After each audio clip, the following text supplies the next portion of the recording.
ഞാനൊരു പള്ളിയിൽ ഇരുന്ന സമയത്ത് ഒരു വീട്ടുകാർ എൻ്റെ അടുത്ത് വന്നു. വീട്ടുകാരൻ്റെ അടുത്ത് വന്നിട്ട് പറഞ്ഞു, അച്ഛാ ഞങ്ങൾ വീട് പൊളിക്കാനായിട്ട് തീരുമാനിച്ചു, വീട് പൊളിച്ചു, ഫ്രണ്ടൊക്കെ പൊളിച്ച് പണിയാനായിട്ട് പോയപ്പോഴാണ് ഒരാൾ വന്നിട്ട് പറഞ്ഞു, ഇപ്പം നിങ്ങളുടെ വീടിരിക്കുന്ന സ്ഥാനം കൃത്യമാണ്, അതിൽ നിന്ന് ഒരു കോലും കൂടെ മുന്നോട്ട് നിങ്ങൾ വീട് കയറ്റി പണിതാൽ കുടുംബനാഥൻ ഒരാഴ്ചക്കകം മരിക്കുന്നത്. ഇവർ ആ പടം ഞെട്ടിത്തെറിച്ചു എൻ്റെ അടുത്ത് വന്നിട്ട് പറഞ്ഞു, അച്ഛാ വീടിന്റെ ഫ്രണ്ട് പൊളിക്കുകയും ചെയ്തു, കെട്ടാനും പറ്റുമല്ല, കാരണം കെട്ടിക്കഴിഞ്ഞാൽ കുടുംബനാഥൻ മരിച്ചു പോകുന്നു. ഞാൻ അവരോട് പറഞ്ഞു, നിങ്ങളിത് വിശ്വസിച്ചാൽ ഉറപ്പായിട്ടും കുടുംബനാഥൻ ഇത് പൊളിച്ചാലും കെട്ടിയാലും കെട്ടി ഇതേ ചത്തുപോകും അടുത്ത ആഴ്ച. അതുകൊണ്ട് ധൈര്യമായിട്ട് തമ്പുരാന്റെ മുമ്പിൽ പോയി ഒന്ന് പ്രാർത്ഥിച്ചത് 2 അല്ല 3 കോല് മുന്നോട്ട് കെട്ടിക്കോളാൻ പറഞ്ഞു. നിങ്ങൾക്ക് ഇതിനകത്ത് ഉറപ്പുണ്ടായിരിക്കണം. ഉറപ്പില്ലെങ്കിൽ ഞാൻ പറഞ്ഞ വാക്ക് കേട്ടിട്ട് പോരുത്. നിങ്ങൾക്ക് ഇതിനകത്ത് ഉറപ്പുണ്ടെങ്കിൽ നിന്റെ ദൈവം നിന്നെ സംരക്ഷിക്കാൻ കെൽപ്പുള്ളവനാണ്, അവരൊറ്റ ദൈവമേ ഉള്ളൂ എന്ന് ഉറപ്പുണ്ടെങ്കിൽ, ആ ദൈവം തമ്പുരാൻ സൃഷ്ടിച്ചതെല്ലാം നല്ലതാണെന്ന് നിനക്ക് ഉറപ്പുണ്ടെങ്കിൽ, എല്ലാ സ്ഥാനങ്ങളും തമ്പുരാൻ ഉറപ്പിച്ചതാണ് നിനക്ക് ഉറപ്പുണ്ടെങ്കിൽ ധൈര്യമായിട്ട് കെട്ടിക്കോളാൻ പറഞ്ഞു. 5 കൊല്ലമായി, ഒരു കുഴപ്പമില്ല. കുടുംബനാഥൻ ഇപ്പോഴും പച്ചയ്ക്ക് ജീവിച്ചിരിക്കുന്നു. നമ്മളെ പേടിപ്പെടുത്തിയതിന്റെ പേരിൽ, പിശാച് നമ്മളെ പേടിപ്പെടുത്തിയതിന്റെ പേരിൽ കുറച്ച് ദുരിതങ്ങൾ ഉണ്ടാവുകയാണ്. അടുപ്പിച്ച് കുറച്ച് സഹനങ്ങൾ ഉണ്ടാവുകയാണ്, ചില രോഗങ്ങൾ ഉണ്ടാവുകയാണ്. അപ്പോഴാണ് ആരെങ്കിലും ഒക്കെ പറയുന്നത്, അവിടെ പോയി ഒന്ന് ഓതി കിട്ടിയാൽ റെഡിയാകും, അതോടെ അവന്റെ കാര്യം പോക്കാം. മറ്റുള്ളവരുടെ കാര്യത്തിൽ അങ്ങനെ കുഴപ്പമൊന്നുമില്ലായിരിക്കും. ചിലപ്പോ മറ്റു മതസ്ഥരായിട്ടുള്ള ആളുകളൊക്കെ ഇങ്ങനെ പോയാൽ അവർ ചിലപ്പോൾ രക്ഷപ്പെടുമായിരിക്കും. കാരണം അവരുടെ അറിവില്ലായ്മ കൊണ്ട്, ഈ ഒരു കാര്യത്തെക്കുറിച്ച് അവർക്ക് അറിവില്ലായ്മ കൊണ്ട് ദൈവം അത് കണക്കിലെടുക്കുമായിരിക്കാം. പക്ഷെ ക്രിസ്ത്യാനി, നീ പോയാൽ, നീ ഇങ്ങനെ ഏതെങ്കിലും ഒരു കാര്യത്തിന് വേണ്ടി പോയാൽ, ഇറങ്ങി തിരിച്ചാൽ അതോടെ തീർന്നു. നിന്റെ ദൈവത്തിന്റെ കരം നിന്നിൽ നിന്ന് പിൻവലിക്കപ്പെട്ടു പോകും, ഉറപ്പാണ്. നിന്റെ വീട്ടിൽ ഇനിയുള്ള അസ്വസ്ഥതയ്ക്കൊക്കെ കാരണം, അതിനുശേഷമുള്ള സർവ്വ അസ്വസ്ഥതയ്ക്കും കാരണം ഇങ്ങനെ ഏതെങ്കിലും ഒരു സാധനം വീട്ടിൽ കയറി ഇരിക്കുന്നതായിരിക്കും. അത് കളയാത്രത്തോളം കാലം എൻ്റെ പ്രിയമുള്ളവരെ നിനക്ക് രക്ഷയില്ല, നീ രക്ഷപ്പെടുകയില്ല. ഇതുപോലെ ഒത്തിരി കാര്യങ്ങള് അതിനെടുത്ത് കളയേണ്ടതായിട്ടൊക്കെ വന്നിട്ടുണ്ട്. ചില വീട്ടിലൊക്കെ ചില സംഭവങ്ങൾ ഉണ്ടായിട്ടുള്ള കാര്യങ്ങളൊക്കെ ഭയങ്കര പ്രശ്നമാണ്. അവസാനം പ്രാർത്ഥിച്ച് വരുമ്പോ എന്തെങ്കിലുമൊക്കെ സാധനങ്ങൾ ഇതുപോലെ എവിടെയെങ്കിലുമൊക്കെ കുഴിച്ചിട്ടിട്ടുണ്ടോ, ഉണ്ടച്ചോ അതെടുത്ത് കളയാവോ, പേടിയാച്ചോ. കുഴിച്ചിടാൻ പേടിയില്ലായിരുന്നു, പക്ഷെ എടുത്ത് കളയാൻ പേടിയാണ്. നമ്മൾ അവരുടെ വീട്ടിൽ നിന്നിട്ട് നമ്മൾ എടുത്ത് കളയണം. നമ്മുടെ തല പൊട്ടിത്തെറിക്ക് വന്ന് നോക്കിക്കൊണ്ടിരിക്കാവർ. എൻ്റെ പ്രിയമുള്ളവരെ, തമ്പുരാൻ കർത്താവിനെ കൂട്ടുപിടിച്ചിട്ട് വേറെ കാര്യങ്ങൾ വെച്ചുകൊണ്ടിരുന്നാൽ അതോടെ നിന്റെ കാര്യം തകരുകയാണ്. കാരണം എന്താണെന്നറിയാവോ, അത്രയും നാൾ നിന്നെ പ്രൊട്ടക്ട് ചെയ്ത് ദൈവം അവിടെ നിന്ന് പിൻവലിക്കപ്പെട്ടു പോകേണ്ട അവസ്ഥ വന്നു.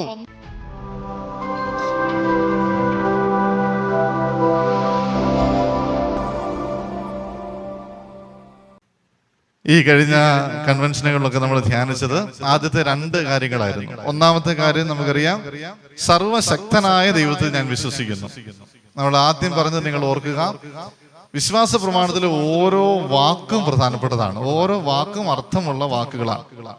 ഒരു വാക്ക് പോലും വിട്ടുകളയാനില്ല. സർവശക്തനായ ദൈവത്തിൽ ഞാൻ വിശ്വസിക്കുന്നു എന്ന് നമ്മൾ ഏറ്റു പറയുമ്പോൾ കർത്താവ് നമ്മളോട് ചോദിക്കുന്ന ഒരു ചോദ്യത്തിനുള്ള ഉത്തരം പറയലാണ് നമ്മൾ നടത്തുക. അതാണ് നമ്മൾ ആദ്യം പറഞ്ഞത്. കർത്താവ് നമ്മളോട് ചോദിക്കുന്ന ചോദ്യം ഇതാണ്: എനിക്കിത് ചെയ്തു തരാൻ സാധിക്കുമെന്ന് നിനക്ക് വിശ്വാസമുണ്ടോ? അസംഭവ്യമെന്ന് നീ എഴുതി തള്ളിയ കാര്യം പോലും കർത്താവിന്റെ മുമ്പിൽ നീ പ്രാർത്ഥിക്കുമ്പോൾ കർത്താവ് നിന്നോട് തിരിച്ചു ചോദിക്കുന്ന ചോദ്യം ഇതാണ്: എനിക്കിത് ചെയ്തു തരാൻ സാധിക്കുമെന്ന് നീ വിശ്വസിക്കുന്നുണ്ടോ? അങ്ങനെ വിശ്വാസം ഏറ്റു പറഞ്ഞാൽ, എന്റെ കർത്താവേ, നിനക്ക് മനസ്സുണ്ടെങ്കിൽ എന്നെ ശുദ്ധനാക്കാൻ കഴിയും, നിനക്ക് മനസ്സുണ്ടെങ്കിൽ ഇത് ചെയ്തു തീർക്കാൻ പറ്റും, ഇത് അസംഭവ്യമാണെങ്കിലും ഒരിക്കലും നടക്കാത്ത കാര്യമാണെങ്കിലും നീ ഒന്ന് മനസ്സിൽ വിചാരിച്ചാൽ ഇത് നടക്കുമെന്ന ഉറപ്പോടുകൂടി പ്രാർത്ഥിക്കുമ്പോഴാണ് കർത്താവിന് പ്രവർത്തിക്കാനായിട്ട് സാധിക്കുന്നത്. അതാണ് പ്രത്യേകത. കർത്താവ് പ്രവർത്തിക്കണമെങ്കിൽ ഈ ഒരു ചോദ്യത്തിന് നമ്മൾ ഉത്തരം കൊടുത്തേ പറ്റുള്ളൂ. അപ്പൊ അതൊരു കാര്യം നമ്മൾ ഓർക്കുക. ആദ്യത്തെ വാക്ക് ഇതാണ്: സർവശക്തനായ ദൈവത്തിൽ നീ വിശ്വസിക്കുന്നുണ്ടോ? ഉണ്ട് എന്ന് ഏറ്റു പറയണം. രണ്ടാമത്തെ കാര്യം ഇതാണ്: ഈ സർവശക്തനായ ദൈവം നിന്റെ അപ്പനാണ്. അതാണ് നമ്മുടെ ഏറ്റവും വലിയൊരു ആശ്വാസം.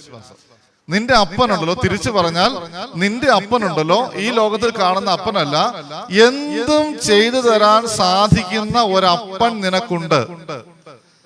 ഒരപ്പനോട് നീ പറഞ്ഞാൽ എത്രമാത്രം സ്വാതന്ത്ര്യം നിനക്കുണ്ടോ അതിനേക്കാൾ കൂടുതൽ സ്വാതന്ത്ര്യത്തോടെ നിന്റെ അപ്പനോട് പറഞ്ഞാൽ നിന്റെ ഈ ലോകത്തിലെ അപ്പന് സാധിക്കാത്ത കാര്യങ്ങൾ പോലും ഒരൊറ്റ നിമിഷം കൊണ്ട് സാധിച്ചു തരാൻ കെൽപ്പുള്ള ഒരപ്പൻ നിനക്കുണ്ട്. നീ ആ അപ്പനോട് സ്നേഹത്തോടെ പറയാത്തതാണ് നിന്റെ എല്ലാ പ്രശ്നങ്ങൾക്കും കാരണം. നിന്റെ പ്രശ്നങ്ങൾ അവസാനിക്കാതെ പോകുന്നുണ്ടെങ്കിൽ, അല്ലെങ്കിൽ നിന്റെ മുമ്പിൽ അസംഭവ്യമായിട്ടുള്ള കാര്യങ്ങൾ ഉണ്ടെങ്കിൽ, നിനക്ക് നിരാശയുണ്ടെങ്കിൽ അതിനുള്ള കാരണം മറ്റൊന്നുമല്ല, ഈ അപ്പനെ അപ്പനായിട്ട് അംഗീകരിച്ച് ഈ അപ്പൻ സർവശക്തനാണെന്നുള്ള ബോധമില്ലാതെ നീ പറയാതിരിക്കുന്നത് കൊണ്ടാണ്. നീ പറഞ്ഞാൽ നിന്റെ കാര്യം അവൻ ഏറ്റെടുക്കും. കാരണം അവന് വാക്ക് മാറാൻ പറ്റാത്ത ഒരു ദൈവമാണ്, സർവശക്തനാണ്, അതേസമയം നിന്റെ അപ്പനുമാണ്. നമ്മൾ ഈ രണ്ട് കൺവെൻഷനുകളിലായിട്ട് പറഞ്ഞു വെച്ചത് ഈ ഒരു സത്യമായിരുന്നു. ഇന്ന് നമ്മൾ പറയാൻ ഉദ്ദേശിക്കുന്നത് മറ്റു രണ്ട് കാര്യങ്ങൾ നമ്മളെ ഒത്തിരിയേറെ ആശ്വസിപ്പിക്കുന്ന കാര്യമാണെങ്കിൽ, ഇന്ന് നമ്മൾ പറയാൻ ഉദ്ദേശിക്കുന്ന കാര്യം, അതായത് നിന്റെ ദൈവം ഏക ദൈവമാണ്. ഏക ദൈവമാണ്, ഒരൊറ്റ ദൈവമേ ഉള്ളൂ. ആ ഒരൊറ്റ ദൈവത്തിൽ നീ വിശ്വസിക്കണം. അതല്ലെങ്കിൽ നിന്റെ ഈ വിശ്വാസ പ്രമാണം മുഴുവൻ വ്യർത്ഥമാണ്. നീ വിശ്വസിക്കുന്നത് മുഴുവൻ വ്യർത്ഥമാണ്. വിട്ടുവീഴ്ചയില്ലാതെ കർത്താവ് പറയുന്ന ഒരേ ഒരു കാര്യം ഇതാണെന്ന് നീ ഓർക്കണം. ഒരു വിട്ടുവീഴ്ച ഈ കാര്യത്തിൽ കർത്താവ് ചെയ്യല. ബാക്കി എല്ലാ കാര്യത്തിലും വിട്ടുവീഴ്ചകൾ കർത്താവ് ചെയ്യും. പക്ഷെ ഈ ഒറ്റ കാര്യത്തിന്റെ പേരിൽ സ്പോട്ടിൽ കർത്താവ് ഉപേക്ഷിച്ച് കളയും. അതാണ് കർത്താവിന്റെ പ്രത്യേകത എന്ന് പറഞ്ഞാല്, ഏക ദൈവത്തിലുള്ള വിശ്വാസത്തിൽ ചെറിയൊരു ഭംഗം വരുത്തിയാൽ പോലും ദൈവം സഹിക്കുകയല്ല. ദൈവത്തിനൊരു പകരക്കാരനെ കണ്ടുപിടിക്കുക, അല്ലെങ്കിൽ നമ്മൾ ഈ പറയുന്ന പോലെ സ്റ്റെപ്പിനി ആയിട്ട് ഒരു ടയറോടെ വെക്കുന്ന പോലെ ആ പരിപാടി തമ്പുരാന് പറ്റുകയില്ല. നീ വിശ്വസിക്കുന്നുവെങ്കിൽ വേറെ ഒരൊറ്റ കാര്യത്തിലും വിശ്വസിക്കരുത്. നിനക്കൊരൊറ്റ ദൈവമേ ഉള്ളൂ എന്ന് ഏറ്റു പറയണം. അല്ലാത്തടത്തോളം നീ ഒരു ക്രിസ്ത്യാനിയേ അല്ല. ഏക ദൈവത്തിലുള്ള വിശ്വാസമില്ലാതെ നീ ഒരു ക്രിസ്ത്യാനിയല്ല. നമ്മളത് ഇതിന്റെ കാര്യത്തിൽ കർത്താവ് ഭയങ്കര കടുംപിടുത്തക്കാരനാണ്. ഏക ദൈവത്തിലുള്ള വിശ്വാസം ഇല്ല എന്ന് പറഞ്ഞാൽ ഒരു വിട്ടുവീഴ്ചയ്ക്കും കർത്താവ് തയ്യാറല്ല. അത് നമ്മളെ പേടിപ്പിക്കേണ്ട ഒരു കാര്യമാണ് കേട്ടോ. നിസ്സാരമായിട്ട് പോലും തമ്പുരാന്റെ കാര്യത്തിൽ ഒരു വിട്ടുവീഴ്ച നമ്മൾ വരുത്താൻ പാടില്ല. ഒരു ചെറിയ അന്ധവിശ്വാസം പോലും വന്നാൽ പിന്നെ ദൈവകാരം നമ്മളോട് കൂടെ ഉണ്ടായിരിക്കില്ല. അതാണ് വ്യത്യാസം. നിന്റെ ദൈവമായ കർത്താവ് ഏക ദൈവമാണ് എന്നുള്ള കാര്യത്തിൽ വെള്ളം ചേർത്താൽ പിന്നെ നിന്റെ ദൈവത്തിന് നിന്നെ സഹായിക്കാൻ പറ്റില്ല, നിന്റെ കൂടെ നിൽക്കാൻ പറ്റില്ല. കർത്താവ് പറഞ്ഞിട്ടില്ലേ, ദൈവത്തെയും മാമോനായെയും ഒരുപോലെ സ്നേഹിക്കാൻ പറ്റുമല്ല. ആ പരിപാടി തമ്പുരാന്റെ അടുത്ത് പറ്റുകയില്ല. രണ്ട് വള്ളത്തെ കാലി ഒട്ടിക്കൊണ്ടുള്ള പരിപാടി പറ്റുകയില്ല. നീ വിശ്വസിക്കുന്നുവെങ്കിൽ ഒരൊറ്റ ദൈവം, ഒരൊറ്റ ദൈവം, വേറെ ഒന്നും നിന്നെ ഭയപ്പെടുത്താൻ പാടില്ല. നിന്നെ ഭയപ്പെടുത്തുന്നുവെങ്കിൽ അത് ഈ ഒറ്റ കാര്യത്തിലായിരിക്കണം. എന്റെ മനസ്സിൽ നിന്ന് ഒരണുവിട പോലും വിട്ടുവീഴ്ചയില്ലാതെ എന്റെ ദൈവത്തെ മാത്രം ഏറ്റുപറഞ്ഞ് ഞാൻ ജീവിക്കും എന്നതല്ലാതെ വേറെ ഒരു പേടിയും നമുക്കുണ്ടാകാൻ പാടില്ല. നമ്മുടെ എപ്പോഴും ഭയമാണ് നമ്മളെ ഈ വിശ്വാസത്തിൽ നിന്ന് അകറ്റുന്നത്. ഏക ദൈവത്തിലുള്ള വിശ്വാസത്തിൽ നിന്ന് പലപ്പോഴും നമ്മളെ അകറ്റുന്നത് ഭയപ്പെടുത്തിക്കൊണ്ടാണ്. പക്ഷെ അത് എപ്പോഴും ഉപയോഗിക്കുന്ന മാർഗം അതാണ്, ഭയപ്പെടുത്തുക. ഞാനൊരു പള്ളിയിൽ ഇരുന്ന സമയത്ത് ഒരു വീട്ടുകാര് എൻ്റെ അടുത്ത് വന്നു. വീട്ടുകാരൻ്റെ അടുത്ത് വന്നിട്ട് പറഞ്ഞു, അച്ഛാ ഞങ്ങൾ വീട് പൊളിക്കാനായിട്ട് തീരുമാനിച്ചു, വീട് പൊളിച്ചു, ഫ്രണ്ടൊക്കെ പൊളിച്ച് പണിയാനായിട്ട് പോയപ്പോഴാണ് ഒരാൾ വന്നിട്ട് പറഞ്ഞു, ഇപ്പൊ നിങ്ങളുടെ വീടിരിക്കുന്ന സ്ഥാനം കൃത്യമാണ്, അതിൽ നിന്ന് ഒരു കോലും കൂടെ മുന്നോട്ട് നിങ്ങളുടെ വീട് കയറ്റി പണിതാൽ കുടുംബനാഥൻ ഒരാഴ്ചക്കകം മരിക്കുന്നു. ഇവർ ആ പടം ഞെട്ടിത്തെറിച്ചു എൻ്റെ അടുത്ത് വന്നിട്ട് പറഞ്ഞു, അച്ഛാ വീടിന്റെ ഫ്രണ്ട് പൊളിക്കുകയും ചെയ്തു, കെട്ടാനും പറ്റുകയില്ല, കാരണം കെട്ടിക്കഴിഞ്ഞാൽ കുടുംബനാഥൻ മരിച്ചു പോകുന്നു. ഞാൻ അവരോട് പറഞ്ഞു, നിങ്ങളിത് വിശ്വസിച്ചാൽ ഉറപ്പായിട്ടും കുടുംബനാഥൻ ഇത് പൊളിച്ചാലും കെട്ടിയാലും കെട്ടിയില്ലേലും ചത്തുപോകും അടുത്ത ആഴ്ച. അതുകൊണ്ട് ധൈര്യമായിട്ട് തമ്പുരാന്റെ മുമ്പിൽ പോയി ഒന്ന് പ്രാർത്ഥിച്ചിട്ട് 2 അല്ല 3 കോല് മുന്നോട്ട് കെട്ടിക്കോളാൻ പറഞ്ഞു. നിങ്ങൾക്ക് ഇതിനകത്ത് ഉറപ്പുണ്ടായിരിക്കണം. ഉറപ്പില്ലെങ്കിൽ ഞാൻ പറഞ്ഞ വാക്ക് കേട്ടിട്ട് പോരുത്. നിങ്ങൾക്ക് ഇതിനകത്ത് ഉറപ്പുണ്ടെങ്കിൽ നിന്റെ ദൈവം നിന്നെ സംരക്ഷിക്കാൻ കെൽപ്പുള്ളവനാണ്, ആ ഒരൊറ്റ ദൈവമേ ഉള്ളൂ എന്ന് ഉറപ്പുണ്ടെങ്കിൽ, ആ ദൈവം തമ്പുരാൻ സൃഷ്ടിച്ചതെല്ലാം നല്ലതാണെന്ന് നിനക്ക് ഉറപ്പുണ്ടെങ്കിൽ, എല്ലാ സ്ഥാനങ്ങളും തമ്പുരാൻ ഉറപ്പിച്ചതാണ് നിനക്ക് ഉറപ്പുണ്ടെങ്കിൽ ധൈര്യമായിട്ട് കെട്ടിക്കോളാൻ പറഞ്ഞു. 5 കൊല്ലമായി ഒരു കുഴപ്പമില്ല. കുടുംബനാഥൻ ഇപ്പോഴും പച്ചയ്ക്ക് ജീവിച്ചിരിപ്പുണ്ട്. എന്റെ പ്രിയമുള്ളവരെ, വെറുതെ ഭയപ്പെടുത്തും. നമുക്കൊരു വിശ്വാസമൊന്നുമില്ല. പലരും പറഞ്ഞു കേൾക്കുന്ന കാര്യമാണ്. എനിക്ക് അതിനകത്ത് വിശ്വാസമൊന്നുമില്ല. പക്ഷെ എല്ലാരും പറയുമ്പോ അതാണ് കുഴപ്പം. എല്ലാരും പറയുമ്പോ അതാണ് പ്രശ്നം. ഭയം. നമ്മുടെ ആദ്യകാലം മുതലേ മനുഷ്യര് പേടിപ്പെടുത്തുന്ന എല്ലാത്തിനെയുമാണ് ആരാധിക്കാനായിട്ട് തുടങ്ങിയത്. കൃഷി ചെയ്യാനായിട്ട് തുടങ്ങി. ഭയങ്കര കാറ്റും മഴയും വന്ന് കൃഷി നശിച്ചു പോയി. ഉടനെ കാറ്റിനെയും മഴയെയും ആരാധിക്കാൻ തുടങ്ങി. കാരണം ഞാൻ കഷ്ടപ്പെടുന്നതിനെ നശിപ്പിക്കുന്നു എന്നാണത്. അതിനെ പ്രീതിപ്പെടുത്തുകയാണെങ്കിൽ അത് വരാതിരിക്കുമല്ലോ. അതല്ലെങ്കിൽ ഏതെങ്കിലും ഒരു കാര്യം എന്നെ ഭയപ്പെടുത്തുന്ന എന്തുണ്ടോ അതിനെയൊക്കെ മനുഷ്യൻ ആരാധിക്കാന്നുണ്ടെങ്കിൽ, മനുഷ്യനെക്കാട്ടിലും വലുതായിട്ടുള്ള എല്ലാത്തിനെയും മനുഷ്യൻ ആരാധിക്കാന്നുണ്ടെങ്കിൽ ദൈവം ഒരു വിട്ടുവീഴ്ചയ്ക്കും തയ്യാറല്ല. പഴയ നിയമം നമ്മൾ വായിക്കുമ്പോഴത്തേക്കും നമുക്ക് മനസ്സിലാകും, ഇസ്രായേൽ ജനത്തിന്റെ കൂടെ കർത്താവ് എപ്പോഴും നടപ്പുണ്ട്. ഒരു കുഴപ്പവും ഉണ്ടാക്കാതെ പൊതിഞ്ഞ് അവരെ കൊണ്ടുപോകുന്നു. ഒരു അനർത്ഥവും അവർക്ക് സംഭവിക്കുകയല്ല. കർത്താവാണ് അവർ കാവൽക്കാരനായിട്ട് പോവുക. അവരെ പൊതിഞ്ഞ് സൂക്ഷിക്കുന്ന കർത്താവാണ്. പക്ഷെ എവിടെയെങ്കിലുമൊക്കെ ബാക്കിയൊക്കെ കർത്താവ് സഹിക്കും. പക്ഷെ എവിടെയെങ്കിലുമൊക്കെ ഈ മനുഷ്യൻ മറ്റൊരു ദൈവമെന്ന് പറയുന്ന എന്തിനെയെങ്കിലും ആരാധിക്കാൻ വേണ്ടി പോയാൽ അപ്പോഴേ ദൈവം കൈവിട്ട് കളയാണ്. ദൈവം കൈവിട്ട് കളയുക എന്ന് പറഞ്ഞാൽ പിന്നെ ദൈവത്തിന് അവിടെ കൂടെ നിൽക്കാൻ പറ്റില്ല. പിന്നെ അവരെല്ലാത്തിനും പരാജയപ്പെട്ടു പോവാണ്. ഒരിടത്ത് പോലും ചെറിയ സൈന്യത്തോട് പോലും യുദ്ധം ചെയ്തിട്ട് അമ്പേ പരാജയപ്പെട്ട് ഓടുകയാണ്. കാരണം അവരുടെ കൂടെ ഏക ദൈവമായ ദൈവമില്ല. അതാണ് എന്റെ പ്രശ്നം. അപ്പൊ അതുകൊണ്ട് എന്റെ പ്രിയമുള്ളവരെ, നിസ്സാരമായിട്ട് പോലും ഈ ദൈവം ഏക ദൈവം എന്നൊരു കാര്യത്തിൽ ഒരു വെള്ളം ചേർക്കരുത്. നമ്മൾ പലപ്പോഴും അങ്ങനെ ഒരു രീതിയിലോട്ട് പോവുക എന്ന് പറഞ്ഞാൽ, നമ്മൾ മനുഷ്യ സഹജമായിട്ടുള്ള ചില കാര്യങ്ങളൊക്കെ ഉണ്ടോ എന്ന് ചോദിച്ചാൽ ഉണ്ട്, ഇല്ല എന്ന് ചോദിച്ചാൽ ഇല്ല, അങ്ങനത്തെയൊക്കെ ചിന്ത എന്ന് പറഞ്ഞാല് മനുഷ്യൻ തമ്മിലുള്ള സൗഹാർദ്ദം നഷ്ടപ്പെടാതിരിക്കാൻ അവന്റെ ദൈവത്തെ കൊണ്ട് അങ്ങ് അംഗീകരിച്ചേക്കാം. അത് ദൈവം ഒരിക്കലും അംഗീകരിക്കല കേട്ടോ. ഒരു കാര്യം നമ്മൾ ഉറപ്പിച്ചു വേണം, ക്രിസ്ത്യാനിക്ക് മതസൗഹാർദ്ദം എന്ന് പറയുന്ന ഒന്നില്ല. നിങ്ങൾ അച്ഛനെ തെറ്റിദ്ധരിക്കൊന്നും വേണ്ട. അച്ഛൻ വളരെ വ്യക്തമായിട്ട് പറയുകയാണ്, ക്രിസ്ത്യാനിക്ക് മതസൗഹാർദ്ദം എന്ന് പറയുന്ന ഒന്നില്ല. മതസൗഹാർദ്ദം ഉണ്ടെങ്കിൽ അവരുടെ ദൈവത്തെ നമ്മൾ അംഗീകരിക്കണം. അവന്റെ ദൈവത്തെ വിശ്വസിച്ചോട്ടെ, ഞാൻ എന്റെ ദൈവത്തെ വിശ്വസിക്കുന്നു. മതസൗഹാർദ്ദം എന്ന് പറഞ്ഞാൽ അതാണ്. പക്ഷെ ക്രിസ്ത്യാനിയെ സംബന്ധിച്ചിടത്തോളം അവന്റെ ദൈവം എന്ന് പറയുന്ന വേറൊന്നില്ല. മറ്റു ദേവന്മാരെന്ന് വിളിക്കപ്പെടുന്ന കാര്യങ്ങൾ അവനെ സംബന്ധിച്ചിടത്തോളം ദൈവമല്ല. അതാണ് അതിന്റെ വ്യത്യാസം. മനുഷ്യനെ സംബന്ധിച്ച്, അതായത് ക്രിസ്ത്യാനിയെ സംബന്ധിച്ചിടത്തോളം മതസൗഹാർദ്ദമില്ല, മനുഷ്യ സൗഹാർദ്ദം മാത്രമേ ഉള്ളൂ. ദൈവം സൃഷ്ടിച്ചവരാണ് എല്ലാ മനുഷ്യരും എന്നതുകൊണ്ട് മനുഷ്യ സൗഹാർദ്ദമുണ്ട്. പക്ഷെ മതസൗഹാർദ്ദമോ ദൈവങ്ങൾ തമ്മിലുള്ള സൗഹാർദ്ദമോ അങ്ങനത്തെ പരിപാടികളൊന്നും ഇല്ല. അവനൊരൊറ്റ ദൈവമേ ഉള്ളൂ, ഒരൊറ്റ ദൈവം. ഞാൻ അങ്ങനത്തെ മനുഷ്യരെ കണ്ടിട്ടുണ്ട്. ഞാൻ ഇപ്പൊ ഇങ്ങനെ കട്ടായിട്ട് പറയുന്നെങ്കിൽ ഇപ്പൊ ഞാനിങ്ങനെ ബൈബിളൊക്കെ വായിച്ചതിന്റെ ഫലമാണ്. പക്ഷെ എന്നെക്കാട്ടിലും മുമ്പേ സാധാരണ മനുഷ്യർ ഇങ്ങനെയുള്ള കാര്യത്തിൽ വിട്ടുവീഴ്ച ചെയ്യാതെ ജീവിച്ച് ഞാൻ കണ്ടിട്ടുണ്ട്. ഞാനൊക്കെ ഒരു ടൂറ് പോയ സമയത്ത് മധുര മീനാക്ഷി ക്ഷേത്രത്തിന്റെ അടുത്ത് അപ്പൊ ഞങ്ങളൊക്കെ ഇടവക്കാരും ഒക്കെ ആയിട്ടാണ് പോകുന്നത്. മധുര മീനാക്ഷി ക്ഷേത്രം വളരെ ഫേമസ് ആയിട്ടുള്ള ക്ഷേത്രമാണ്. അവിടെ കയറാൻ കുറച്ച് സ്ഥലങ്ങളിലൊക്കെ നമുക്ക് കയറാനായിട്ട് പറ്റും. പക്ഷെ ഈ പറയുന്ന ശ്രീകോവിൽ എന്ന് പറയുന്ന സ്ഥലത്തിനടുത്തോട്ടൊന്നും നമുക്ക് പോകാൻ പറ്റില്ല. അപ്പൊ ഞാൻ അച്ഛനായിട്ടുള്ള ആളാണെന്നപ്പോൾ ഞാൻ ആൾക്കാരെയൊക്കെ കൂട്ടിക്കൊണ്ടാണ് പോകുന്നത്. പോയി അവിടെ ചെന്നു. എനിക്കൊരു ചെറിയ ആഗ്രഹം, ഒന്ന് അകത്തൊക്കെ ഒന്ന് കയറി കണ്ടാലോ, വണങ്ങുന്നൊന്നുമില്ല, അവിടെ ചെല്ലണം, കയറി കാണണം എന്നൊക്കെ ഒരു ആഗ്രഹം. അപ്പോ ഒന്ന് കയറി കണ്ടേക്കാം. അപ്പൊ ഹിന്ദുക്കളായിട്ടുള്ളവർക്ക് മാത്രമേ അങ്ങോട്ട് പ്രവേശനം ഉള്ളൂ എന്ന് പറഞ്ഞു.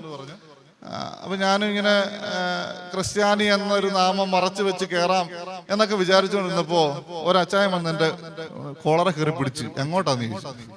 ഒരച്ചായൻ, എന്റെ ഇടവക്കാരനാണ്. അച്ചായൻ എന്റെ കോളറെ കയറി പിടിച്ചു. എങ്ങോട്ടാന്ന് ചോദിച്ചു.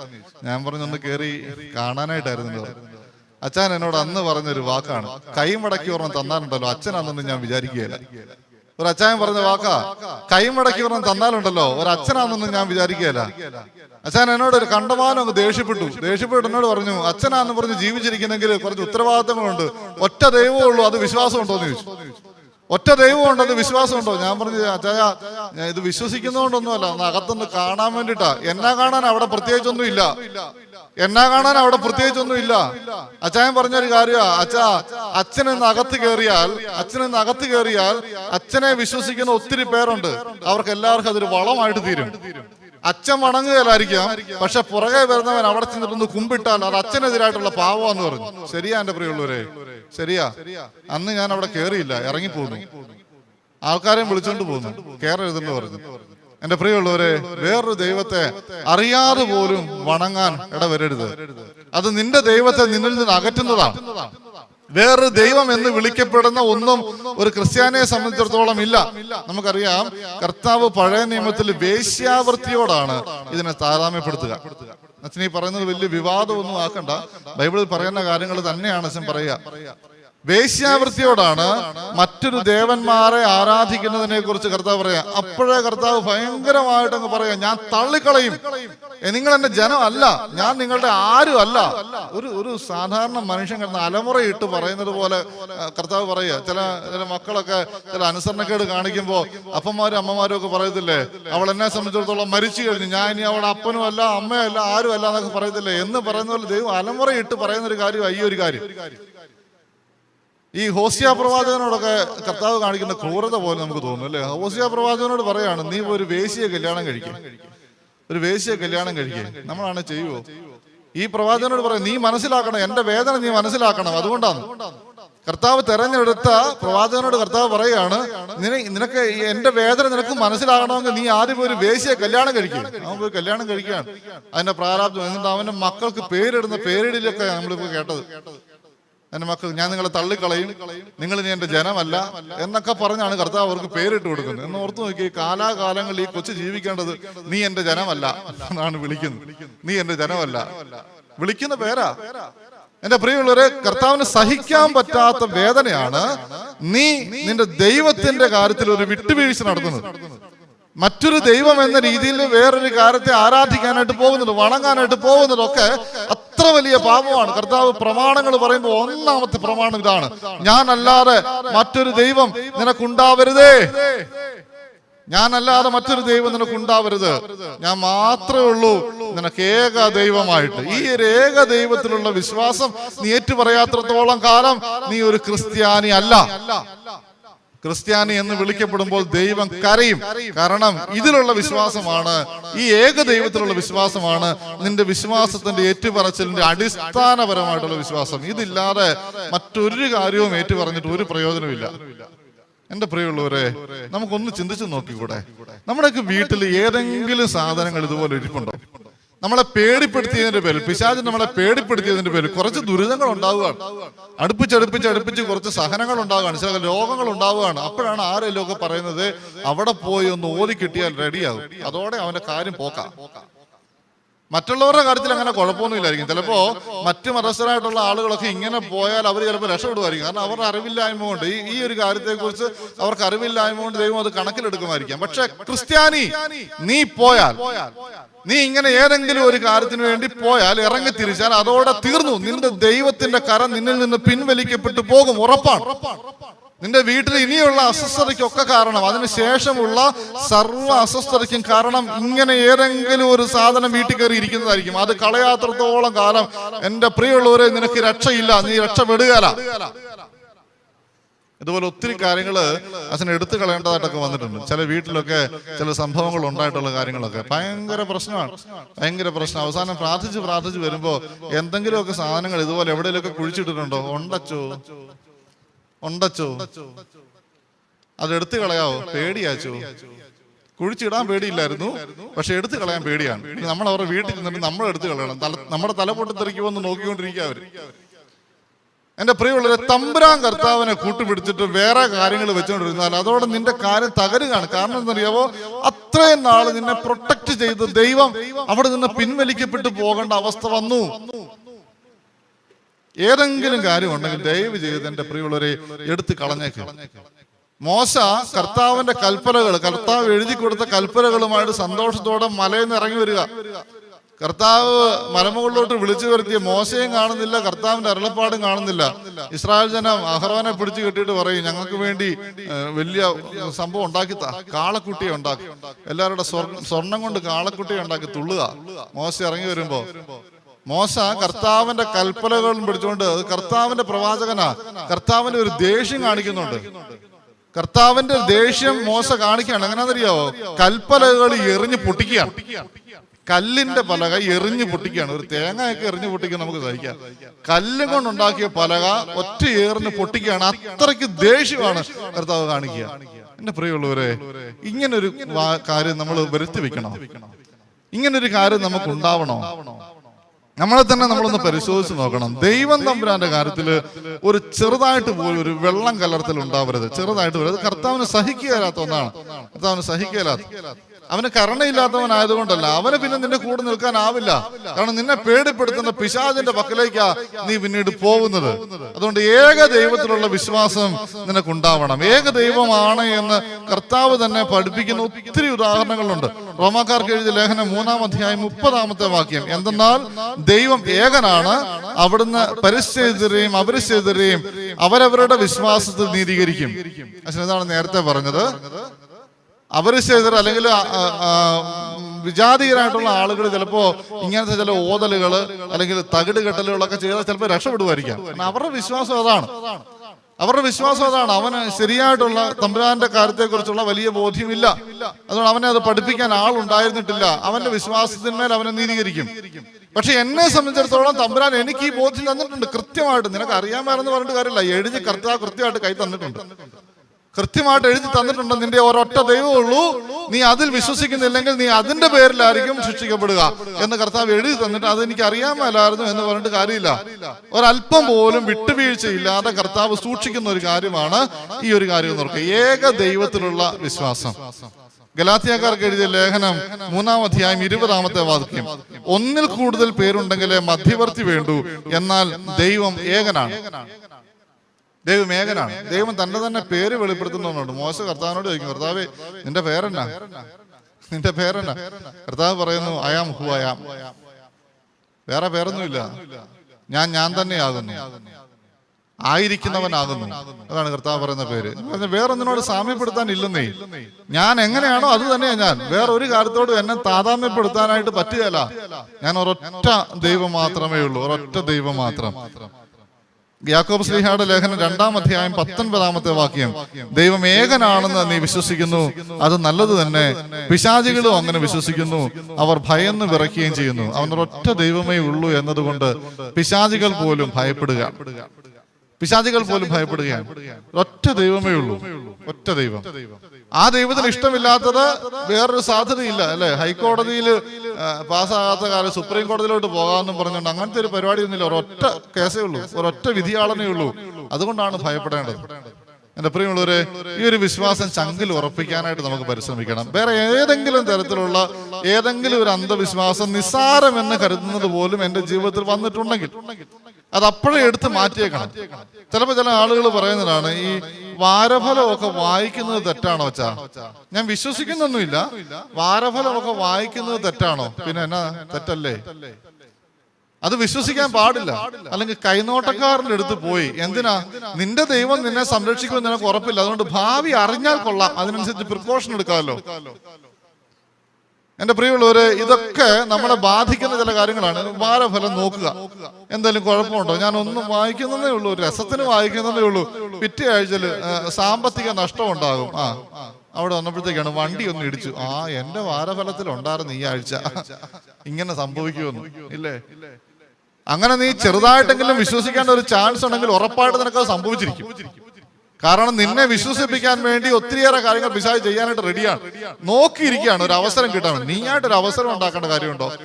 നിന്റെ ദൈവം ഒരൊറ്റ ദൈവമേ ഉള്ളൂ എന്ന ഉറപ്പ് നിനക്കുണ്ടാവണം. ദൈവത്തെ നമുക്ക് അളക്കാൻ പറ്റുമല്ലോ എന്റെ പ്രിയമുള്ളവരെ. അങ്ങനെ ഒരു ചിന്താഗതി ഒന്നും ഉണ്ടാവരുത്. ദൈവത്തെ അളക്കാനും നമുക്ക് പറ്റുമല്ലോ. ദൈവം ഇങ്ങനെയാണ് ഇരിക്കുന്നത് പറയാൻ പറ്റുമല്ല. ദൈവത്തെ നിനക്ക് പറയാനായിട്ട് പറ്റുമെങ്കിൽ, നിനക്ക് വിവരിച്ചു കൊടുക്കാനായിട്ട് പറ്റുമെങ്കിൽ, പിന്നെ ആ സെക്കൻഡ് മുതൽ അത് ദൈവമല്ല. നിന്റെ ബുദ്ധി കൊണ്ട് നിനക്ക് ദൈവത്തെ അളക്കാൻ പറ്റുമെങ്കിൽ ആ സെക്കൻഡ് കൊണ്ട് പിന്നെ ആ ദൈവം ദൈവമല്ല. നിന്റെ ബുദ്ധിക്ക് നിരക്കാത്തവനാണ് ദൈവം. അത് നീ ഒന്നാമത് ഏറ്റുപറയണം. നിന്റെ ബുദ്ധിക്ക് നിരക്കാത്തവനാണ് ദൈവം. ദൈവം ഉണ്ട് എന്നുള്ള കാര്യത്തിൽ നമുക്ക് സംശയമൊന്നുമില്ല. കാരണം പ്രപഞ്ചത്തിലേക്ക് മാത്രം നോക്കിയാൽ അത് ദൈവം ഉണ്ടെന്നുള്ളതിന് ഇഷ്ടം പോലെ തെളിവുകളുണ്ട്. അല്ലെങ്കിൽ നമ്മളൊന്നും ഇങ്ങനെ നിൽക്കുകയല്ല. രണ്ട് കാലിൽ ഇങ്ങനെ നിൽക്കണമെങ്കിൽ അതിന്റെ പിന്നിൽ ഒരു ദൈവം ഉണ്ടായത് കൊണ്ട് മാത്രമാണ് ഇങ്ങനെ രണ്ട് കാലിൽ ഇത്രയും വയർ സർക്യൂട്ടുകളായിട്ട് നമ്മൾ നിൽക്കുന്നത്. അല്ലെങ്കിൽ നിൽക്കുകയല്ല. അതിന് പ്രത്യേകിച്ച് തെളിവിന്റെ ഒന്നും ആവശ്യമില്ല. പക്ഷെ നിന്റെ ദൈവം ഏകമാണോ പലതാണോ എന്ന് തെളിയിക്കാനൊക്കെ പോയാൽ ഒന്നും നടക്കുകയല്ല. തമ്പുരാൻ കർത്താവ് പറഞ്ഞേക്കുന്നത് അങ്ങനെ വിശ്വസിക്കാനേ പറ്റുള്ളൂ. അതല്ലെങ്കിൽ നമ്മുടെ മനസ്സിൽ പല ചിന്തകളുണ്ടാകാം. തൃത്വൈക ദൈവം, അയ്യോടാ അതെന്നെ സാധനമാണ്. തൃത്വൈക ദൈവം ഒരേ സമയത്ത് മൂന്നാണ്, അതേ സമയത്ത് ഒന്നുമേ ഉള്ളൂ. ഇതെങ്ങനെ വ്യാഖ്യാനിക്കാൻ പറ്റും? വ്യാഖ്യാനിക്കാൻ പറ്റുന്ന എങ്ങനെയാന്ന് വെച്ചാൽ വ്യാഖ്യാനിക്കാൻ പറ്റുകയില്ല. ദൈവം പറഞ്ഞിരിക്കുന്നത് ഞാൻ സ്നേഹമാണ്. സ്നേഹമാകണമെങ്കിൽ സ്നേഹിക്കാൻ ഒരാൾ വേണം, സ്നേഹിക്കപ്പെടാൻ ഒരാൾ വേണം, സ്നേഹത്തിൽ ഒരാൾ വേണം, അല്ലെ? 3 പേരോട് ഉണ്ടല്ലേ സ്നേഹമാകത്തുള്ളൂ. അല്ലെ പിന്നെ ഒരാൾ തന്നെ അങ്ങനെ സ്നേഹിക്കണം? ഇങ്ങനെ തന്നെ സ്നേഹിക്കൂ? ഇല്ല. സ്നേഹമാണ് ദൈവം വെളിപ്പെടുത്തിയിട്ടുണ്ട്. 3 ദൈവം വെളിപ്പെടുത്തിയിട്ടുണ്ട്. അതേ സമയത്ത് കർത്താവ് പറഞ്ഞിട്ടുണ്ട് ഞാൻ ഒരൊറ്റ ദൈവമേ ഉള്ളൂ. നമുക്കതേ അറിയത്തുള്ളൂ. ദൈവം പറഞ്ഞിരിക്കുന്നു ഞാൻ 3 ആളുകളുണ്ട്, അതേ സമയത്ത് ദൈവം പറഞ്ഞിരിക്കുന്നു ഞാൻ ഒന്നേ ഉള്ളൂ. ഇതെങ്ങനെ വ്യാഖ്യാനിക്കാമെന്ന് ചോദിച്ചാൽ നമുക്ക് ആർക്കും അറിയത്തില്ല. കത്തോലിക്ക സഭ ഒരിക്കലും അത് കൃത്യമായിട്ട് വ്യാഖ്യാനിക്കുകയില്ല. കാരണം അറിയത്തില്ല. അതുകൊണ്ടാണ് ദൈവം ഇങ്ങനെ പറഞ്ഞേക്കുന്നു, അത് കണ്ണും അടച്ച് വിശ്വസിക്കുന്നു. നമ്മുടെ ബുദ്ധിക്ക് നിരക്കുന്ന കാര്യം വിശ്വസിക്കുക എന്ന് പറയുന്നത് വിശ്വാസമൊന്നുമല്ല, അത് ശാസ്ത്രമാണ്. തെളിയിക്കപ്പെട്ട സത്യങ്ങൾ വിശ്വസിക്കുക എന്ന് പറയുന്നത് ശാസ്ത്രമാണ്. തെളിയിക്കപ്പെടാത്ത കാര്യങ്ങൾ കണ്ണുമടച്ച് വിശ്വസിക്കുന്നതാണ് വിശ്വാസം എന്ന് പറയുന്നത്. അതുകൊണ്ട് ദൈവം ത്രിത്വമാണ്, അതേ സമയത്ത് ഒന്നാണ് എന്ന് പറയുന്നതാണ് വിശ്വാസം എന്ന് പറയുന്നത്. കണ്ണുമടച്ച് അങ്ങനെയാണെന്ന് ഏറ്റു പറയാൻ മാത്രമേ നമുക്ക് പറ്റുള്ളൂ. അഗസ്തീനോസ് പുണ്യവാളന്റെ ഒരു കാര്യമുണ്ട്. അഗസ്തീനോസ് പുണ്യവാളന്റെ ജീവിതത്തിൽ എഴുതിച്ചിരിക്കുന്ന ഒരു കാര്യം. പുണ്യവാളൻ ഇങ്ങനെ എല്ലാ കാര്യത്തെക്കുറിച്ചും എഴുതി, എല്ലാ കാര്യത്തെക്കുറിച്ചും ദൈവശാസ്ത്രം എഴുതി. പക്ഷെ തൃത്വത്തെക്കുറിച്ച് മാത്രം എഴുതാൻ പറ്റുന്നില്ല. എത്ര എഴുതിയിട്ടും കൊണ്ട് ശരിയാകുന്നില്ല, ശരിയായിട്ട് വ്യാഖ്യാനിച്ചു കൊടുക്കാൻ പറ്റുന്നില്ല. അപ്പൊ ഒത്തിരി ചിന്തിച്ച് പോയപ്പോ ഉറക്കമില്ലാതായി. അങ്ങനെ ഇരുന്ന സമയത്താണ് ദൈവത്തിന്റെ ഒരു വെളിപാട് അദ്ദേഹത്തിന് ഉണ്ടാകുന്നത്. അദ്ദേഹം ഇങ്ങനെ ഒരു സ്വപ്നം പോലെ കാണുകയാണ്. ഒരു കടൽ തീരത്ത് കൂടെ അദ്ദേഹം ഇങ്ങനെ നടന്നു പോകുന്ന വഴിക്ക് ഒരു കൊച്ചു ഇതുപോലെ കക്കയ്ക്കകത്ത് കടലിലെ വെള്ളം ഇങ്ങനെ കോരിയിട്ട് ഒരു കുഴിക്കകത്തോട്ട് ഇങ്ങനെ സ്പീഡിൽ ഒഴിക്കുക. പുണ്യാളൻ ചോദിച്ചു, നീ എന്നാടേ കാണിക്കുന്നത്? അപ്പൊ പയ്യൻ പറഞ്ഞു, ഞാൻ ഈ കടലിലെ വെള്ളം മുഴുവൻ ഈ കുഞ്ഞ് കക്കയ്ക്കകത്ത് കോരിയെടുത്ത് ഈ കുഴിയിലൊഴിച്ച് വറ്റിക്കാൻ പോവാന്ന്. അപ്പൊ പുണ്യാളൻ പറഞ്ഞു, നീ എന്തൊരു മണ്ടനാടാ, ഇത്രയും വലിയ കടലിലെ വെള്ളം ഈ കക്കയ്ക്കകത്ത് കോരിയെടുത്ത് ഈ കുഴിക്കകത്ത് ഒഴിച്ചാണ് വറ്റാൻ പോവാണോ? നീ വെറും മണ്ടനാന്ന്. ഈ കൊച്ചു ചാടി എഴുന്നേറ്റ് പറഞ്ഞു, നീ ഇപ്പൊ ചിന്തിച്ചുകൊണ്ടിരിക്കുന്ന കാര്യവും ഇതുപോലെയാന്ന് പറഞ്ഞു. തൃത്വത്തെ കുറിച്ച് നീ എഴുതാൻ പോയാൽ ഒരു കുന്തവും നിനക്ക് എഴുതാൻ പറ്റുമല്ല. കാരണം ഈ കടലിലെ വെള്ളം കക്കയ്ക്കകത്ത് എടുത്ത് ഈ കുഴിയിലൊഴിച്ച് വറ്റിക്കാൻ ശ്രമിക്കുന്നതിനെക്കാട്ടിലും ബുദ്ധിമോശമാണ് ഈ തൃത്വത്തെ കുറിച്ച് നീ ചിന്തിക്കുക. കാരണം നിന്റെ ബുദ്ധിക്ക് നിരക്കുന്ന ഒന്നല്ലെന്നേ ഇത്. അങ്ങനെ ചിന്തിക്കാൻ പറ്റുമല്ല നിനക്ക് ദൈവത്തെ കൃത്യമായിട്ട് വ്യാഖ്യാനിക്കാൻ പറ്റുമല്ല. ദൈവം എന്ത് വെളിപ്പെടുത്തിയോ അതല്ലാതെ മറ്റൊന്നും ദൈവത്തെ കുറിച്ച് അറിയാൻ പറ്റുമല്ല. അവൻ വെളിപ്പെടുത്തി തരുന്നവർക്ക് മാത്രം വെളിപ്പെടുത്തപ്പെട്ട കാര്യങ്ങൾ മാത്രമേ നമുക്ക് മനസ്സിലാക്കാനായിട്ട് പറ്റുള്ളൂ. ഞങ്ങൾ സെമിനാരി പഠിച്ചുകൊണ്ടിരുന്ന സമയത്ത് തൃത്വത്തെ കുറിച്ച് പഠിപ്പിക്കുക. അപ്പൊ അച്ഛൻ ചുമ്മാ ഇത്രയും 3 വർഷം മുഴുവൻ പഠിച്ചിട്ട് അവസാനം 3ാമത്തെ വർഷം അവസാനം പറയും തൃത്വത്തെ നമുക്ക് ശരിയായി വ്യാഖ്യാനിക്കാൻ പറ്റുകയില്ല എന്ന് പറയും. അതിനാണ് ഈ 3 കൊല്ലം പഠിക്കുന്നത്. ഇത് പഠിപ്പിച്ചുകൊണ്ടിരുന്ന സമയത്ത് ഒരു പ്രാവശ്യം ഇങ്ങനെ അച്ഛൻ ചോദിച്ചു, നിങ്ങൾക്ക് ആർക്കെങ്കിലും തൃത്വത്തെ എന്തെങ്കിലും ഉദാഹരണം കൊണ്ട് വ്യാഖ്യാനിച്ചു തരാവോ എന്ന് ചോദിച്ചു. ഇല്ലെന്നറിയാം. എന്നിട്ട് ചുമ്മാ അച്ഛൻ തമാശക്ക് ചോദിച്ചാ. അപ്പൊ ഞങ്ങളുടെ കൂട്ടത്തിൽ ഒരു മിടുക്കൻ എഴുന്നേറ്റ് എന്ന് പറഞ്ഞത് സിമ്പിൾ അച്ഛാ, നമുക്ക് ആൾക്കാർക്ക് മനസ്സിലാകുന്ന രീതിയിൽ പെട്ടെന്ന് വ്യാഖ്യാനിച്ചു കൊടുക്കാം. അതായത് തൃത്വം എന്ന് പറയുന്ന ദൈവം എന്ന് പറയുന്നത് ഒരു ടോർച്ച് പോലെയാണ്. ഈ ടോർച്ച് മൊത്തത്തിലുള്ളതാണ് പിതാവായ ദൈവം. അതിന്റെ കവർ എന്ന് പറയുന്ന സാധനം അതാണ് പിതാവായ ദൈവം നമുക്ക് വിചാരിക്കാം. അകത്തെ ബാറ്ററി അതാണ് പുത്രനായ ദൈവം. പുറത്തോട്ട് വരുന്ന പ്രകാശം ഉണ്ടല്ലോ, അതാണ് പരിശുദ്ധാത്മാവായ ദൈവം. അച്ഛൻ പറഞ്ഞ് കാലുമടക്കി തന്നാണല്ലോ. കാരണം ഈ കവറിൻ്റെതായിട്ടുള്ള ഒരു എക്സിസ്റ്റൻസ് ഉണ്ട്. ബാറ്ററിക്ക് ബാറ്ററിയുടേതായിട്ടുള്ള എക്സിസ്റ്റൻസ് ഉണ്ട്. പ്രകാശത്തിന് മറ്റു പല രീതിയിൽ പ്രകാശം പുറപ്പെടുവിക്കാനായിട്ട് പറ്റും. എന്റെ പ്രിയമുള്ളവരെ, ത്രിത്വം എന്ന് പറയുന്നത് ഒരേ സമയത്ത് 3 അതേ സമയത്ത് ഒന്നിച്ചല്ലാതെ നിലനിൽപ്പില്ല. അതാണ് എൻ്റെ പ്രശ്നം. അപ്പൊ അതുകൊണ്ട് നമുക്ക് ഒരിക്കലും ഒരു ഉദാഹരണം കൊണ്ടും പ്രപഞ്ചത്തിലെ ഒരു ഉദാഹരണം കൊണ്ട് പോലും തൃത്വത്തെ വ്യാഖ്യാനിക്കാനായിട്ട് പറ്റില്ല. നമുക്കുള്ള ഒറ്റ വിശ്വാസം മാത്രമുള്ള എന്റെ പ്രിയമുള്ളവരെ, ഒറ്റ ദൈവം അത് ത്രിത്വമാണ്. 3 വ്യക്തികൾ അതിലുണ്ട്. എന്നാൽ അത് ഒന്ന് മാത്രമേ ഉള്ളൂ. അതെങ്ങനെ വ്യാഖ്യാനിക്കണമെന്ന് കർത്താവ് അല്ലാതെ മറ്റാർക്കും അറിയാനായിട്ട് പറ്റില്ല. കർത്താവ് എത്രമാത്രം വെളിപ്പെടുത്തി തരുന്നോ അത്രയും മാത്രം. കർത്താവ് ഇത്രയും വെളിപ്പെടുത്തി തന്നിരിക്കുന്നു, ഞാൻ 3 അതേ സമയത്ത് ഒന്നുമാണ്. ഒറ്റ ദൈവത്തിലെ നീ വിശ്വസിക്കാവുള്ളൂ. ഒറ്റ ദൈവത്തിൽ വിട്ടുവീഴ്ചയില്ലാതെ കർത്താവ് നോക്കുന്ന ഒറ്റ കാര്യമാണ്, എന്റെ ദൈവമായ കർത്താവ് മാത്രമേ നിന്റെ ദൈവമായിട്ടുള്ളൂ. ഞാനല്ലാതെ വേറൊരു ദൈവം നിനക്കുണ്ടാകരുത്. നമ്മുടെ മനസ്സിൽ നിന്ന് എല്ലാ അന്ധവിശ്വാസങ്ങളും നമുക്ക് എടുത്തു കളയാം. എല്ലാ അന്ധവിശ്വാസങ്ങളും നമുക്ക് എടുത്തു കളയാം. ഒരു ദേവനെയോ ഒരു ദേവിയെയോ അല്ലെങ്കിൽ എനിക്ക് പേടി സ്വപ്നമായിട്ടുള്ള ഒന്നിനെയോ ഞാൻ വിശ്വസിക്കരുത്. എന്നെ പേടിപ്പെടുത്തുന്ന എല്ലാത്തിന്റെയും മുമ്പിൽ എന്നെ ശക്തനാക്കുന്ന ഒരു ദൈവമുണ്ട്. ഒരൊറ്റ ദൈവത്തിൽ ഞാൻ വിശ്വസിക്കുന്നുള്ളൂ. ആ ദൈവത്തെ തോൽപ്പിക്കാൻ ഒന്നിനും പറ്റില്ല എന്ന ഉറപ്പോടുകൂടി, ആ ദൈവം എന്റെ സർവ്വശക്തനാണെന്നുള്ള വിശ്വാസത്തോടുകൂടി, ആ ദൈവം എന്നെ കാത്തു പരിപാലിക്കുന്ന എന്റെ അപ്പനാണെന്നുള്ള വിശ്വാസത്തോടുകൂടി ധൈര്യത്തോടെ ജീവിക്കാനായിട്ട് നമുക്ക് സാധിക്കട്ടെ. ഒരു ശക്തിക്കും നമ്മളെ തൊടാൻ പറ്റില്ല, ഒരു ശക്തിക്കും. എന്റെ പ്രിയമുള്ളവരെ, അച്ഛൻ ഇതുപോലെ പേടിപ്പെടുത്തിയിട്ടുള്ള ഒത്തിരി കാര്യങ്ങൾ അച്ഛൻ കണ്ടിട്ടുണ്ട്. ചില വ്യക്തികളുടെ വീട്ടിൽ ചില കൊന്തകൾ ഇരുന്നിട്ട് അതാണ് ശാപം എന്ന് പറഞ്ഞ് പരത്തിയിട്ട് ആ കൊന്ത അച്ഛൻ പോയി എടുത്തുകൊണ്ട് വന്നിട്ടുണ്ട്. ഇപ്പോഴും അച്ഛന്റെ മുറി ഇരിപ്പുണ്ട്, ഒരു കുഴപ്പമില്ല, അവിടെ സുഖമായിട്ട് ഇരിപ്പുണ്ട്. അന്ന് അവര് പറഞ്ഞെന്താണെന്നറിയാം, അതിനകത്തുനിന്ന് സ്വരം കേൾക്കുന്നു, കൊന്തക്കകത്തുനിന്ന് സ്വരം കേൾക്കുന്നു, രാത്രിയിൽ കിലുക്കം കേൾക്കുന്നു എന്നൊക്കെയാ പറഞ്ഞു. ഞാൻ ഇതുവരെ ഒരു കിലുക്കം കേൾക്കാൻ വേണ്ടി ചെവിയുടെ അടുത്ത് വരെ വെച്ച് നോക്കി, ഒന്നും കേട്ടില്ല. തമ്പുരാന്റെ മുമ്പിൽ നീ വിശ്വസിക്കുന്നില്ല എങ്കിൽ നീ കിലുക്കമല്ല വേണം ചിരി വരെ കേൾക്കും അതിൻ്റെ അകത്തുനിന്ന്. ഇഷ്ടം പോലെ കാര്യങ്ങൾ ഇതുപോലെ അച്ഛൻ കണ്ടിട്ടുണ്ട്. അതുകൊണ്ട് അച്ഛൻ പറഞ്ഞു, ചില അന്ധവിശ്വാസങ്ങൾ നമ്മളെ തകർക്കാൻ വേണ്ടിയിട്ട് ചില ആളുകൾ കൊണ്ട് തരുന്നതാ, അത് ഏറ്റുപിടിക്കല്ലേ. നിന്റെ ദൈവം സർവ്വശക്തനാ, ഒരൊറ്റ ദൈവമേ ഉള്ളൂ. ആ ദൈവത്തെ നീ ഏറ്റു പറഞ്ഞാൽ മതി. ഒരു ശക്തിയും വേറെ ഒരു ശക്തിയും നിന്നെ ഉപദ്രവിക്കാൻ നമ്മൾ സമ്മതിക്കില്ല. പേടിപ്പിക്കുമായിരിക്കാം, നീ കൂടുതൽ കർത്താവിനെ അങ്ങ് അള്ളി പിടിച്ചാൽ മതി, ഒരു കുഴപ്പവും നിനക്കുണ്ടാവില്ല. നിന്റെ ദൈവം ഏക ദൈവമാണെന്നുള്ള വിശ്വാസത്തോടെ ജീവിക്കുവാൻ നിനക്ക് സാധിക്കട്ടെ. തമ്പുരാൻ നമ്മളെല്ലാവരെയും ധാരാളമായി അനുഗ്രഹിക്കട്ടെ.